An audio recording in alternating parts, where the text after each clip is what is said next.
মরার মুখ রুচি নাই। এই কথাটা যার মুখ আইব সেই এইটা বানায় খাইবেন তেলে রুচি আইব। এইটা কি সেইটা আমি দেখাইতেছি। ঘরের ভিতরে যে কোনো মাছ থাকুক বাইজা নেবেন, সাথে কয়েকটা কাঁচামরিচ ভাজে নেবেন।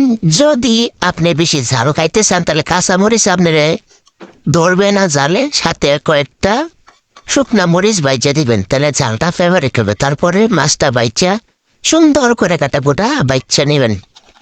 তোমার মাছ বাছা শেষ, এখন লবণ দিয়া শুকনা মরিচ গুলা আর কাঁচা মরিচ গুলা ভালা কইরা মাইকে নিতেছি একবারে জোড়া জোড়া কইরা। যত জোড়া জোড়া করবেন তত খায় মজা পাইবেন। আমার জোড়া জোড়া শেষ, আমি অনেকখানি পেঁয়াজ আর আদা তেলে ভেজে নিছি। এটা এখন মরিচের সাথে অ্যাড করবো। তেলে যদি বাইজে নেন তাহলে কিন্তু মাছের ভর্তাটা বেশি স্বাদ হয়, বেশি মজার হয়। ভাত কটা খাইতে অনেক ভালো লাগবে। তারপরে মাঝখানে সবটা একসাথে মাখায় নিব ভালো করে, সুন্দর করে মাখায় নেব, যাতে করে মাছের যে ইয়েটা আছে এটা যাতে ভালোভাবে একবারে যেরকম মিহিন হয়।